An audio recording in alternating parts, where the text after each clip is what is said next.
Sengaja saya pakai jas Ansor sebagai bentuk profesionalitas saya seorang kader bersuara, kalau benar ya benar, kalau salah ya salah. Pertama, saya ingin mengomentari berkaitan dengan perilaku oknum ini. Menurut hemat saya, perilaku oknum ini cukup disayangkan. Mestinya ia mempertimbangkan sebelum menerima pinangan untuk menjadi komisaris di perusahaan penambang itu, dipertimbangkan terlebih dahulu, dikaji terlebih dahulu, mengingat dirinya ini adalah pengurus besar Rumah Besar Nahdlatul Ulama. Kedua, melekat pada dirinya oknum ini kan katanya kiai.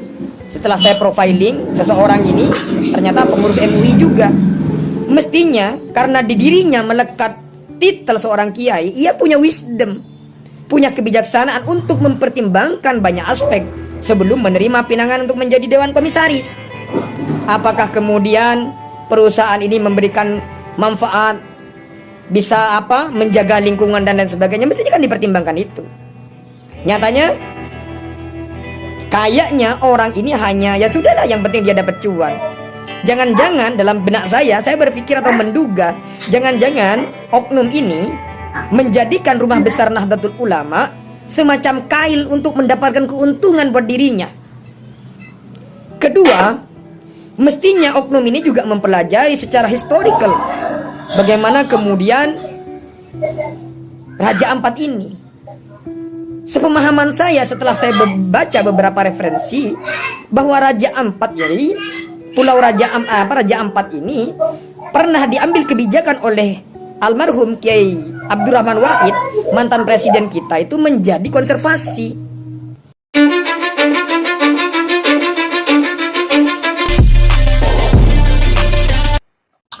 Kader Ansor yang sangat luar biasa,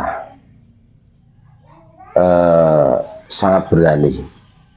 Kami memberikan apresiasi yang setinggi-tingginya. Ketika kita semua tahulah, kami yakin kader Ansor yang baru saja kita dengar cuplikan videonya itu bukan dalam rangka membuli PBNU atau benci NU. Kami yakin tidak. Karena kecintaan kita semua kepada Jamaiyah yang diwariskan para leluhur kita, para muassis kita, untuk selalu kita jaga. Ketika teori saman wa ta'atan, ini jelas ada batasan-batasan tertentu. Sebagaimana Kiai Haji Asngat Samsul Arifin dengan tegas, dengan lugas mengatakan, kalau PBNU salah, ya jangan diikuti. Nah, ketika ada permasalahan tentang kerusakan lingkungan, yang mana ada taman konservasi yang harus dijaga Raja Ampat, akan tetapi di situ itu justru malah menjadi komisaris di sebuah perusahaan yang di situ itu mengeksploitasi alam. Nah, tentu ini kan sungguh menyakitkan bagi warga NU, apalagi dia itu duduk di jajaran ketua PBNU kan gitu kan. Dan bukan hanya PBNU, di MUI juga masuk, semuanya masuk, dan statusnya juga kiai.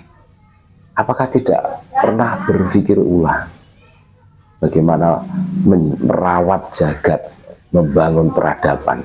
Jargonnya NU hari ini kan seperti itu, merawat jagat, membangun peradaban.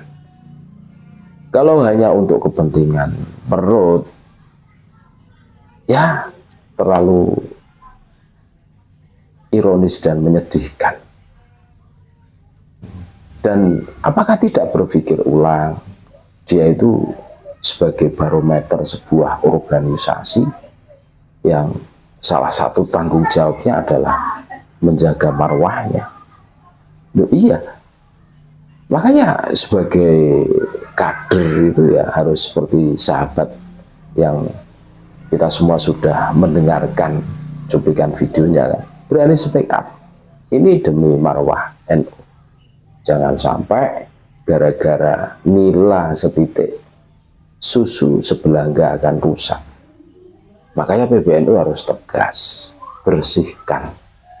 Kalau memang disuruh milih, kalau memang masih enjoy, nyaman di jabatan komisaris, itu ya sudah, keluar dari NU gitu loh. Keluar dari pengurus NU gitu lah. Biar NU itu marwahnya tetap. Nah ini kalau hari ini kita diam, terus mau jadi apa gitu kan, terus jargon merawat jagat gitu kan, itu di mana dipertanyakan.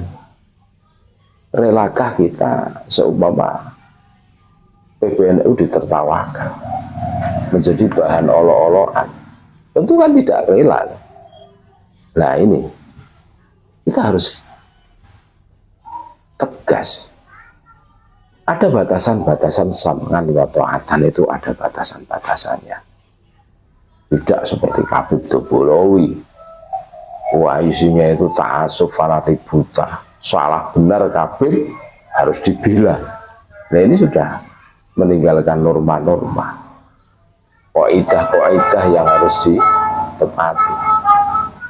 Makanya agama kita Islam selalu mengajarkan terus menerus mencari ilmu, tolabul ilmi, terus menerus. Bahkan tidak ada batasan kapan kita harus berhenti mencari ilmu. Minal mahdi lalahdi, terus menerus. Selalu menebarkan kemanfaatan, kemaslahatan, menjaga ekosistem yang ada di alam ini adalah tanggung jawab kita bersama. Yang kelak akan kita wariskan kepada anak cucu kita. Kalau nuruti keserakahan pribadi ya, maunya kita itu kaya sendiri dan lain sebagainya, nafsu serakah, apakah kita tidak pernah berpikir ulang bagaimana nasib generasi muda kita yang akan datang, anak cucu kita? Seharusnya kan berpikir sampai di situ, saudara-saudaraku. Makanya kita semua sudah mendengarkan apa yang disampaikan kader Ansor, bahkan dengan uniformnya, dengan jaket kebesaran sebagai kader Ansor, berani speak up, bersihkan PBNU dari orang-orang yang nggak jelas, marwah NU kotor. Ini mudah-mudahan didengar. Ini bukan dalam rangka su'ul adab atau berani, tidak. Ini karena kecintaan kepada jamaiyah yang insya Allah akan menyelamatkan kita baik di dunia hatta akhirah. Makanya speak up, ngomong, watawasau bil haq watawasau bis sabr, qulil haqqo walau kana murran, sekalipun pahit, kalau ini kebenaran harus disampaikan, harus dipubliskan. Terima kasih. Tetap NKRI harga mati, Nusantara milik kita.